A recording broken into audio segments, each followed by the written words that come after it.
자, 여기 트레이딩 영상에서 이런 말을 하는 남자가 있어. 먼저 RSI가 못하는 게 뭔지부터 보여줄게. 한계를 알아야 제대로 쓸 수 있거든. 영국 출신 트레이더 제임스, 유튜브 채널 머니지지를 운영 중이고 현재 구독자만 71만 명에 달하는 사람이야. 처음 주목받게 된 건 실제 매매 영상 때문이었는데 말로만 하는 게 아니라 실제로 돈 버는 화면을 그대로 공개했거든.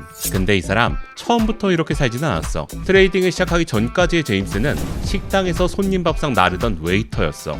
그런데 지금 트레이딩으로 100억 원 이상의 자산을 쌓았고 자기가 직접 개발한 지표로 아카데미까지 운영하고 있지. 어떻게 이게 가능했냐? 제임스는 기존의 RSI를 쓰다가 한계를 느꼈고 그 한계를 그냥 받아들이지 않고 직접 고쳐버렸어. 오늘은 그 철학에서 출발해서 리치 트레이딩이 만든 필터 RSI가 그 한계를 어떻게 해결했는지 보여줄 거야. 일단 일반 RSI가 어떻게 작동하는지부터 짚고 넘어가자. RSI는 일정 기간 동안의 평균 상승값과 평균 하락값을 비교해서 지금 가격이 상대적으로 얼마나 올라갔는지 내려갔는지를 수치로 보여주는 지표야. 보통 14일 기준으로 설정이 되는데 RSI가 70에서 80 이상이면 과매수 구간, 20에서 30 이하면 과매도 구간으로 보는 거지. 사용법은 크게 세 가지인데 첫 번째는 RSI가 30선 아래로 내려간 후 다시 30선을 돌파할 때 매수하는 방법이야. 과매도 탈출 시점에 진입하는 건데 여기엔 함정이 있어. 30선을 뚫고 올라오는 것처럼 보이다가 다시 추가 하락이 나오는 경우가 종종 있거든. 두 번째는 50선 돌파를 확인하고 진입하는 방법인데 첫 번째보다 최대 수익은 줄어들지만 추세를 한 번 더 확인하고 들어갈 수 있어서 더 안전하다고들 해. 세 번째는 다이버전스를 이용하는 방법으로 가격의 저점은 낮아지는데 RSI 저점이 높아지고 있으면 상승 다이버전스로 보고 진입하는 거야. 근데 이 세 가지 방법 전부에 공통적인 문제가 있어. RSI는 14일간 평균값으로 계산되기 때문에 횡보가 길어지면 자연스럽게 50선으로 수렴해버려.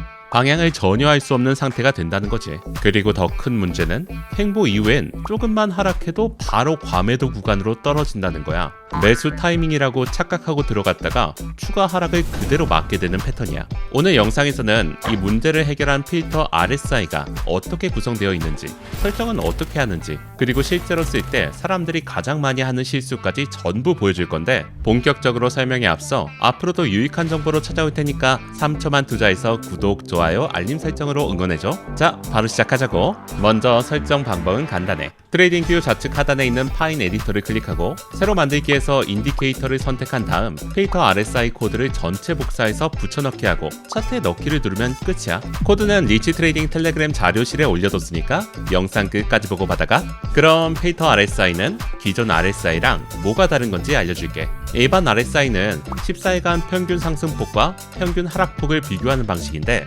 필터 RSI는 접근 자체가 달라.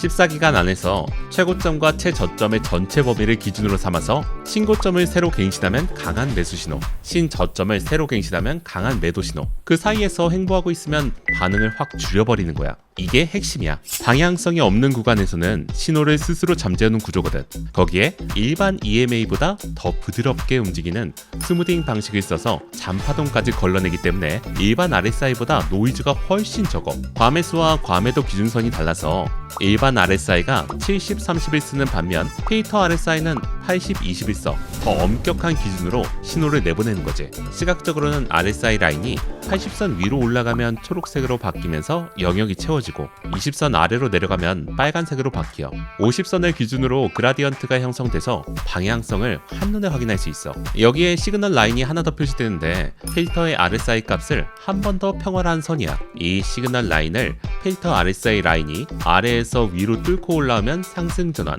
위에서 아래로 내려오면 하락 전환 신호로 보는 거야. 그럼 실제로 어떻게 진입할까? 기본 방법은 세 가지인데 첫 번째는 필터 RSI가 20선 아래로 내려간 후 다시 20선을 돌파할 때 매수하는 방법이야. 일반 RSI가 30선 탈출 방식과 같은 개념이지만 기준이 80, 20이라 더 엄격하게 걸러지는 신호야. 여기서 시그널 라인 활용이 중요한데 필터 RSI 라인이 시그널 라인을 아래에서 위로 뚫고 올라오는 크로스가 확인되면 진입 신호로 봐. 이 크로스가 20선 탈출 이후에 나와줄 때 가장 신뢰도가 높아. 두 번째는 20선 탈출 후 50선 돌파 시점에 진입하는 방법이야. 첫 번째보다 최대 수익은 줄지만 추세를 확인하고 들어갈 수 있어서 더 안전한 진입이 가능해. 세 번째는 다이버전스를 이용하는 방법인데 가격 저점이 낮아지는데 페이터 RSI 저점이 높아지고 있으면 상승 다이버전스로 보고 진입하는 거야. 페이터 RSI는 노이즈가 적어서 다이버전스 형태가 일반 RSI보다 훨씬 깔끔하게 잡혀. 청사는 반대로 페이터 RSI가 80선 위로 올라갔다가 다시 80선 아래로 내려오는 시점을 확인하면 돼. 지표 원리는 이해했지. 근데 막상 써보면 실수하는 구간이 딱 세 가지야. 첫 번째는 20선 아래에서 RS 라인이 올라가는 것만 보고 바로 진입하는 실수야. 20선을 완전히 돌파하기 전에 미리 들어가는 건데 이게 가장 많이 물리는 패턴이거든. 빨간 영역이 완전히 꺼지고 RSI가 20선 위로 올라가는 걸 확인한 다음에 진입하는 게 맞아. 두 번째는 시그널 라인 크로스만 보고 RSI 구간 위치를 무시하는 실수야. 시그널 라인 크로스는 어디까지나 보조 확인 수단이거든. RSI가 50선 근처에서 횡보하는 구간에서 크로스가 났다고 진입하면 안 되고, 크로스는 반드시 과매도 탈출 이후에 나와야 의미 있는 신호야. 세 번째는 80선 과매수 신호가 나왔는데 익절을 미루는 실수야. 페이터 RSI가 80선 위로 올라가면 초록 영역이 켜지는데 이게 보이기 시작하면 수익 실현을 고려해야 해. 조금만 더 가겠지 하다가 RSI가 80선 아래로 꺾이면 그때는 이미 늦어. 오늘 핵심만 한 줄로 정리하면 횡보 구간에서는 잠잠하고 진짜 추세 전환 때만 강하게 반응하는 RSI야. 20선 탈출 확인하고 시그널 방향 맞으면 진입하면 돼. 복잡하게 생각할 필요가 없어. 오늘 영상에서 소개한 페이터 RSI 지표는 리치 트레이딩 스쿨 텔레그램 자료실에 올려뒀어. 자료 받고 싶은 사람은 이 영상에서 댓글 하나만 남겨주고 자료실에서 직접 다운로드 받아가면 돼. 텔레그램 링크는 영상 설명란에 있으니까 참고해. 또 입문자를 위해 그대로 따라오기만 하는 트레이딩 챌린지도 지금 시청받고 있는데 자세한 내용은 하단 고정 댓글 링크를 통해 문의해주면 돼.